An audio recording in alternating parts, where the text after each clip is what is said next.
everyone, and welcome to California Live, where we show you all the people, places, and things to help you live your best California life. I'm Jessica Vichis, coming to you live from Universal Studios Hollywood. All right, how many times a day do you say, I'm sorry, even when you have no reason to apologize? Well, according to a 2023 survey, 1 in 4 Americans apologize for something at least once a day. So how do you break the cycle of over-apologizing? Well, don't worry. Mindset coach and best-selling author Laura Gassner Otting is joining me now with more on how we can stop undermining our confidence and move past imposter syndrome to break the cycle of over-apologizing. Laura, good morning. Thank you for having me. All right, it's good to have you back. Okay, so why do we have the urge to say I'm sorry when we haven't done anything to apologize for? So we're told our whole lives, be nice, don't upset anybody. And when we do that, we spend all of this time with our antenna focused outward. So we're so worried about getting in everybody's way and getting, upsetting everybody that it becomes a verbal tick. Yeah. So we just apologize, even if we don't mean it. We just, oh, I'm sorry, but, oh, I'm sorry, excuse me.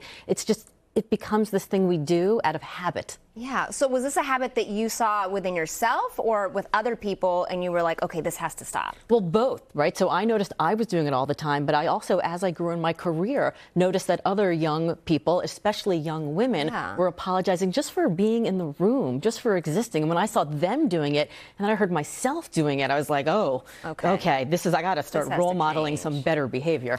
All right, so how does over-apologizing affect how others see you or even how we see ourselves? So it's sort of a two-part problem because for ourselves, the voice inside your head is the voice that you hear all day long. So if all you're doing... And it does not quiet down. It doesn't quiet. And if all you're doing is apologizing, then the voice says to you, you're wrong, you're in the way, you shouldn't be doing what you're doing. And it stops us from really taking chances, going for the promotion, trying to take on that big project. But if all we're doing is apologizing, the people who have the power to help us in our career also hear us saying, I'm in the wrong, I shouldn't be here. And so when they're trying to figure out who they want to take a chance on, who they want to bet on, it's not the person who's apologizing, it's the person who has confidence, who's bold about what they can do. So true. Okay, so you say women actually over-apologize because of the imposter syndrome they face. Can you explain that? Okay, so we as women, of course, always have imposter syndrome, mostly because the halls of power were not built by us, for us. They don't look like us all the time, so we feel like we don't belong.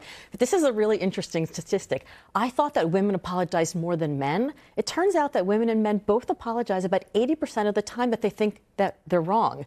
It's just that we women think we're wrong more often than men. So we apologize more times, but not more often. We just verbalize it more, right? Okay, so how can we break the cycle of over-apologizing? You say there are 5 steps. Yes. So what are the 5 steps? Okay, so the first thing is don't take everything on your shoulders. It's not your job to make everybody else feel okay. You don't have to be nice all the time to all the people, number 1. Number 2, lead with empathy towards yourself also. You don't have to make yourself smaller just to make somebody else feel bigger. Number 3, talking about being nice, there's a difference between being nice and being kind. Nice quiets you down, it pushes you to the corner, it pushes you to the side. But when you're kind, you embody that. You have something to give. It gives you more power.